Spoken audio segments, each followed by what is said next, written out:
Hi guys, this is Andrew with rockclass101.com. Today we're going to be learning Waltzing Matilda, which is probably one of my favorite tunes to play on the uke, just because it's such a beautiful melody. Now, if you're not familiar with the song, it's basically the unofficial national anthem for Australia, so a very popular tune there. And basically, it is a harder arrangement. So you're going to have to invest a bit of time to get this down, but once you do, it's totally worth it. So for this lesson, which is part one, we're going to be learning the complete intro. And if you guys want to learn the rest of the tune, you can do so at rockclass101.com. Just look for the Waltzing Matilda lesson. And you can also get the complete tabs to follow along with and access to the on-screen tab viewer, which lets you hit play with this YouTube video, slow it down to whatever speed you want. You can loop bars. Basically, you watch the tab scroll across in real time. So it's a real cool asset for learning. All of that's at rockclass101.com. Let's go ahead and kick into this lesson. We're going to be learning the intro. And basically, our intro, I want you guys to not worry too much about the timing. I want you to play more to feel, right? So you just want to put a lot of feeling in this first part. And the intro is the only part of the song that's not played with that swung feel that we hear throughout the rest of the arrangement. So keep that in mind too. So I'll go ahead and start off the intro and then we'll break it down bar by bar. So here's the first part.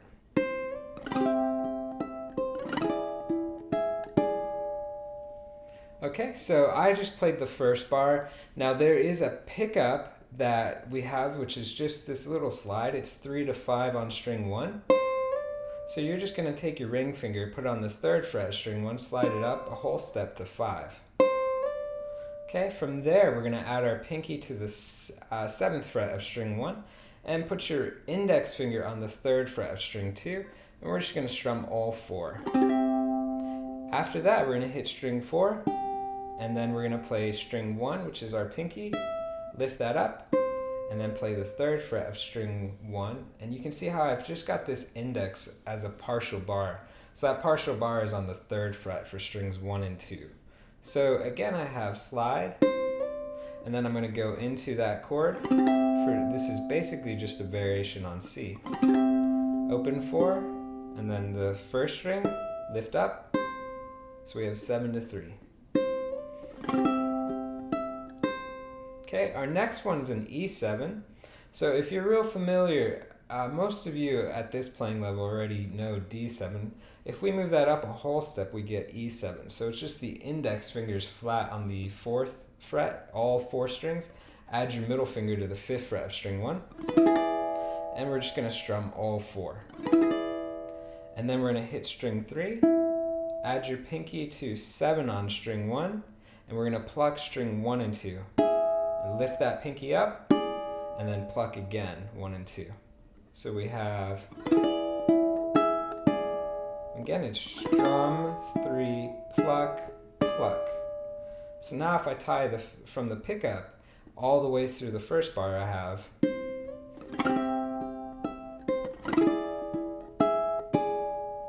Okay, let's take a listen to what bar 2 sounds like. Okay, so what I've got going here is my index is on the 3rd fret of string 1. My ring is on the 5th fret of string 2. I'm going to hit that 4th string open, so I'm plucking string 4, 2, and 1.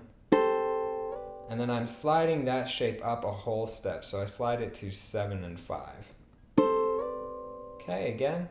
Okay, and that 4th string just rings open. After that, I'm going to move my ring finger up a half step, so it goes to 8. Add your middle finger to the 7th fret of string 1. We're going to pluck the 1st and 2nd string, lift your middle finger up, and again pluck string 1 and 2. So I have this slide up a hole. Then I'm going to pluck 1 and 2, lift that middle up. Okay, again. Okay, after that, I'm going to drop down. Think of it as like a basic F chord, except we're not going to worry about the middle finger up top. So we're going to strum 3 to 1, add your ring finger to the 2nd fret of string 1, and then move up a half step to the 3rd fret, and then we're going to place first finger and second finger both on the second fret. And again, we're ignoring string 4. So we get, basically you can think of it, it's that D7, right? We're just playing from 3 down. Okay, so we have just like that. So if I take it from our slide, we have, okay, one more time. All right, so if I tie the first bar to the second bar, this is what we get.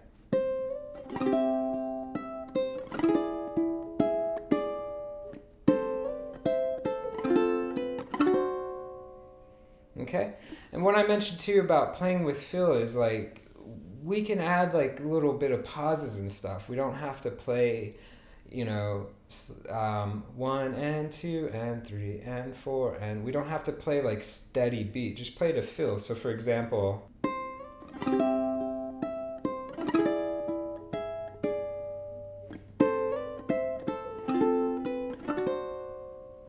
so what I did right there was, you know, I played the first bar a bit slower, and then the second bar I played a bit faster. So for the first part, don't worry too much about the timing. When we actually kick into the song, which is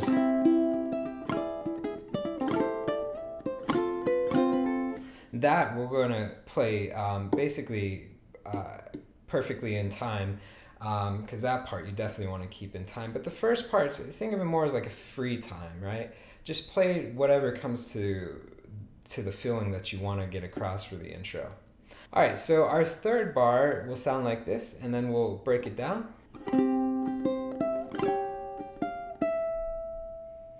Okay, so we're going to begin with a C5 chord. Add your index finger to the 3rd fret of string 2, and we can actually just lay it flat too, because we're going to catch the 3rd fret on string 1. So again, we can have that partial bar for strings 1 and 2 for that 3rd fret.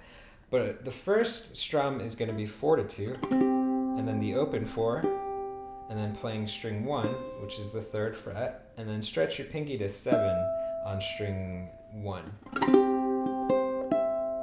Okay, so I have strum 4 1 1, and again strum 4 1 1, and that last one is that 7th fret.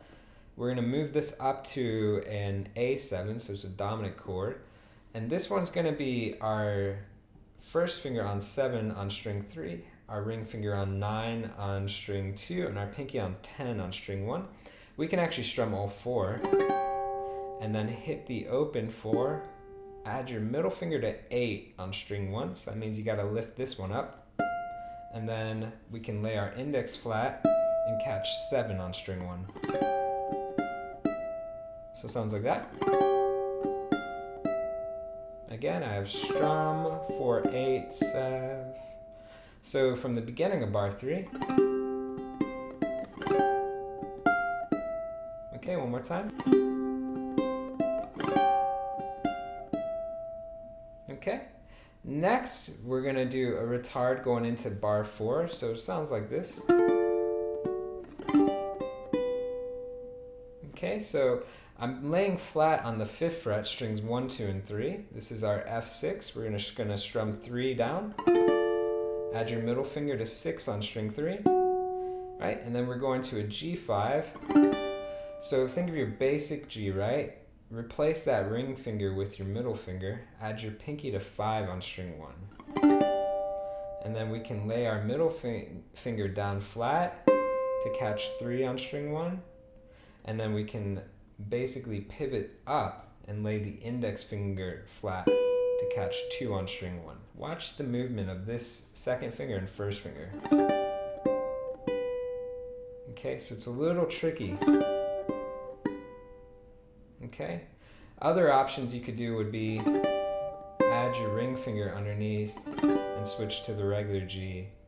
But if you think about the tempo and the speed that you're playing the song at, it's kind of tricky to do all that movement. It's quicker to do the pivot. So work on that slowly, because it's really awkward feeling right there.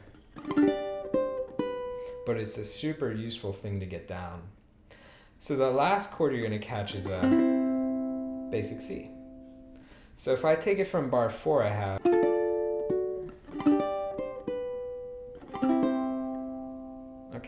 So let's play from the pickup all the way to the end, and then we can hear how it sounds. And again, I'm just going to play it to feel, so it's not going to be like a perfect timing.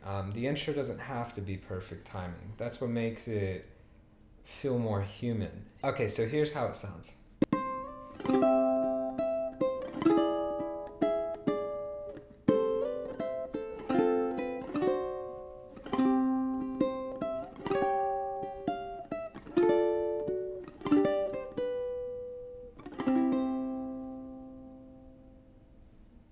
Alright guys, that's basically our complete intro. If you want to learn the rest of the arrangement, you can do so at rockclass101.com. So part 2 of the video lesson will cover everything else in this tune, as well as the tabs are available to print out. You can print the complete PDF tabs to follow along with, and you can get access to that on-screen tab viewer, which lets you highlight bars, loop them, slow it down to whatever speed. I mean, it's just a great asset for learning something, especially a harder tune like this, where you can break it down and work on it bar by bar.